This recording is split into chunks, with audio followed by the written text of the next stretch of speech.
Okay, guys, so we are done with our review week, and that gave me some interesting information. Some of you were unable to get through that, so I'll be touching base with you this week just to make sure I understand what went on there. But this week we are going to focus on what are called box plots, box and whisker plots. Sometimes just referred to as box plot because of the box that is right here. And then sometimes offered as box and whiskers because these little guys on the ends look out like they are whiskers. Now, this is one type of data, one list of numbers that has been given to you. So we call this univariate data because only one type of number has been given to you. So if you notice, they've listed these from least to greatest. And that's what you want to do when it comes to finding the specific numbers you need to build this. So they work off what's called a 5-box summary, okay? And they're listed exactly as you see here. The minimum, the quartile 1, the median, quartile 3, and the max.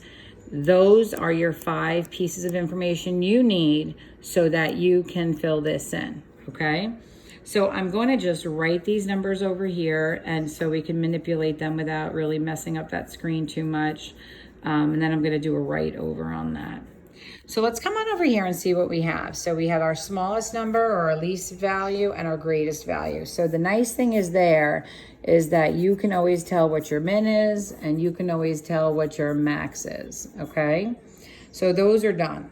Now, the other one that you know in here, so we've got the minimum we know is 2, right? That's our minimum value.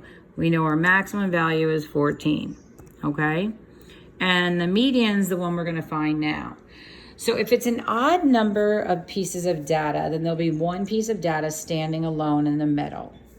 If there's an even number of pieces of data, then you're gonna have to take the average of the 2 in the middle, okay? So let's look and see how many we have. We have 1, 2, 3, 4, 5, 6, 7, 8. So we have 8 pieces of data, which means I'm gonna have to find the average of the 2 in the middle. So we're gonna have to look at these 2 together. Now, as you get more savvy with your numbers, you'll start to understand how you can figure this out more easily, but you end up with 15 over 2 or 7.5. So the median now is 7.5, okay? So I'm gonna come on over here and put that in as 7.5, okay? All right, now, these guys here, quartile 1 and quartile 3. Let's talk about these for a second. So we're gonna come down here for a minute and we're gonna do minimum, quartile 1, median, quartile 2, and a max. All right, so now here's some information. This is considered the lower half, right? So this will be a lower quartile. And this, because it's getting closer to the higher data, is called the upper quartile. So sometimes you'll see them listed that way. And I'm sorry, this should be a 3.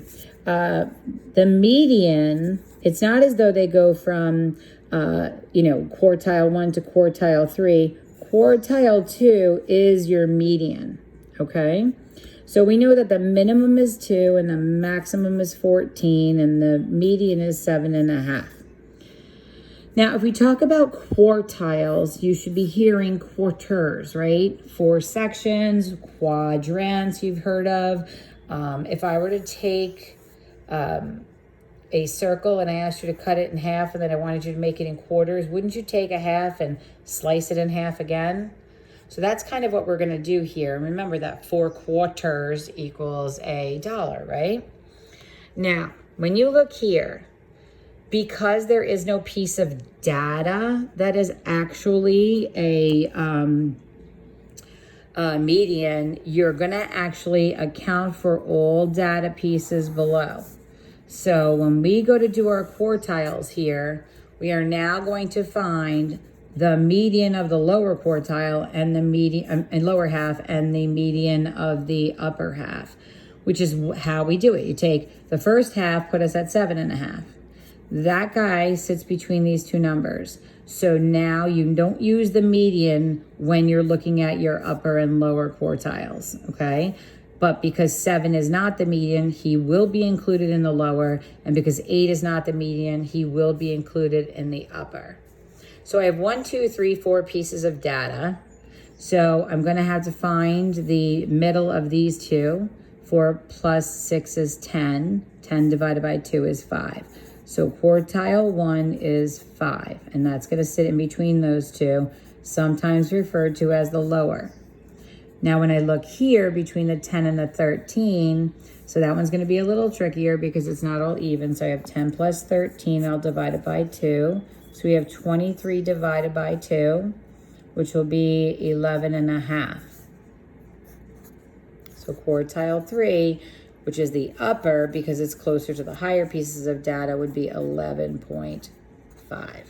Okay, so you would come on over to here and you would place those in. So the lower quartile is 5 and the upper quartile is 11.5. Okay. All right, now, how do we create this box plot?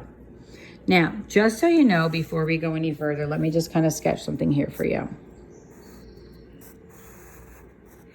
The boxes on the box plot do not have to be symmetrical like they are right now. I see how this whisker on this side is about as long as this whisker on this side, and this side of the box is as long as this side of the box. That doesn't have to appear that way.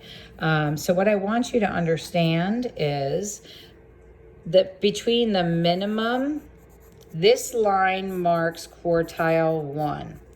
This line in the box marks your median or quartile 2. This line in the box marks quartile 3, and this is your maximum. Now, when you break things up into quarters like you would with money, each section represents 25%. So between the minimum and this first marker is 25%. Between the beginning of the box and the line drawn in the box is 25%. Between the median and quartile 3 is 25%. And between quartile 3 and the maximum is 25%. So if we think about this, the median marks 50% because it's 25% plus another 25%. So the median marks 50% of the data. Quartile 3 marks 75% of the data. So you'll start to get to a sense of that when we work on the IXL. But over here it says we should click to move our box plot. So I'm going to move this guy over to the 2, which I don't know why he's not moving that easily. Okay, there he is. So I just moved this first to the 2. Now this guy right here, he marks the 5. So I'm gonna move that over to the 5, okay? Now 7.5 marks my median, so I'm gonna move this guy over to there. 11.5 is gonna put me right about there. And then 14 is gonna put me right about here. So that's how you would manipulate that. Now I'm going to take a screenshot here for a minute because I want to show you a couple pieces of information. And then I'm going to take a break on this video and go to the IXL so you can see how to do that. Okay, so I'm going to try to start writing on this now. And hopefully my fingers won't make it too thick. All right.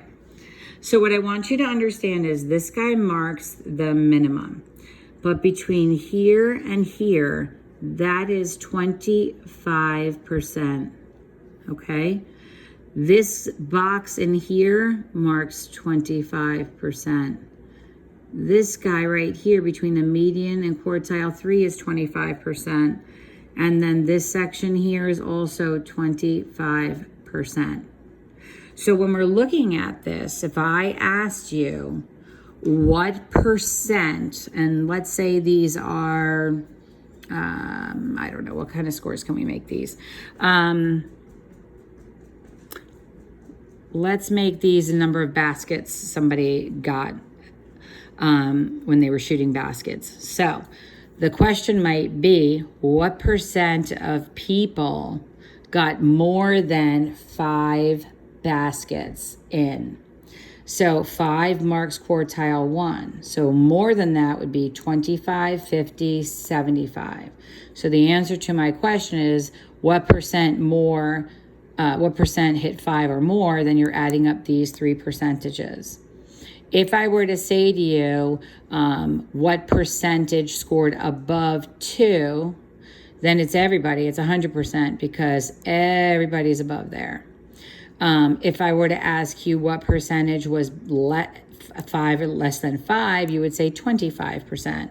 So those questions are going to pop up more on your IXL, which we're going to head to in a couple of minutes. The other thing I just want to mention to you right now is what is called interquartile range. Now, you know that range from our last work is when you subtract the maximum piece of data or the minimum from the maximum, okay? So, and then there's what's called the interquartile range. Okay, sorry that this isn't the prettiest. And interquartile range is quarter 3's value minus quartile 1, okay? So let me just write this over here so it looks neater. So we have interquartile range, and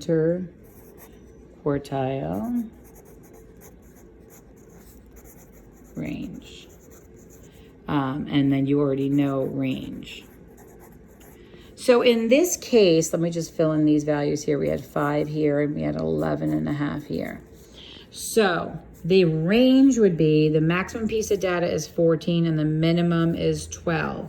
So the range would be, I'm sorry, the maximum is 14 and the minimum is 2, so the range would be 12, okay? Now the interquartile range is gonna be quartile 3 minus quartile 1's value. So that's gonna be 11.5 minus 5. So that'll be 6.5. Now, what does this mean to us, okay? It just basically tells you how the data is spread. For example, if you actually had a maximum and it was way out here, then you would come to see that the interquartile range was smaller, but the total range was much longer. And that speaks to how far out and how spread out the data is. So before we can actually really dissect like what it means, just try to remember and understand that range and interquartile range, they tell us basically how clustered the data is, how close together these numbers are versus how far apart they may be. And that falls into this world called spread. So we know that mean, median, and mode are our centers, right? And in the 5-box summary and creating a box and whisker, the center that we use is the median. And this is usually a display that's used when you have like an outlier or some spread of data that you want to have a better visual of, because if the box were really small, let me just show you something. Actually, let me just clear this for a minute. I'm actually going to erase this for 1 second. If this box, let's just say, was really small like this little box still counts for 25%, but what is it saying about the spread now? Well, that's saying, listen, 50% of the data is pretty close together because each little section is 25%. So this is 25%. The box start here to here is 25%. This skinny little part is still 25%. And then from here to there is 25%. So if you were to see a box plot like this, then you see how spread out the data is in the upper 25%. Now, the other thing kids sometimes don't understand is, can the quartile 3 also be your median? And that's true, it can. You could also see it this way. So this also, can shift. I could actually move this to here and you would see a box plot like this. And then what is it really saying? 75% of the data is falling between 4 and 8, because this little section here is 25, this little section here is 25, this part of the box is 25, and from the end of the box all the way out to the max is 25%. So just because it's drawn longer doesn't make it any more in the percentage piece, okay? All right, so we're gonna jump on over to the IXL right now, and I am going to get you into, we are doing the 8th grade tab, I believe. Let me just get you there. Oh no, 7th grade tab, I'm sorry, 7th grade tab. And we are going to go into, right here, box plot. And we're gonna interpret them. Now I'm gonna have you actually starting here. So this is in the 7th grade tab, BB16, and we are actually going to interpret these numbers. And I think you'll do better with the delta after you do this. So this will go very quickly, okay? Remember, minimum piece of data, the first part of the box is quartile 1, this or the lower quartile. The line in the box, that's your median or quartile 2. This is quartile 3, and that's your max. So 25% falls between 1 and 3. 25% falls between 3 and 4. 25% falls between 4 and 5, and another 25% falls between 5 and 7, okay? Now, we're gonna move through this pretty quickly. They want the maximum piece of data. That's gonna be the high end there. You're just gonna have to make sense of the number line. You know, if you see any skipping like this, you'll have to pay attention. So they want the range on this. So the range is the difference from the highest piece of data to the lowest.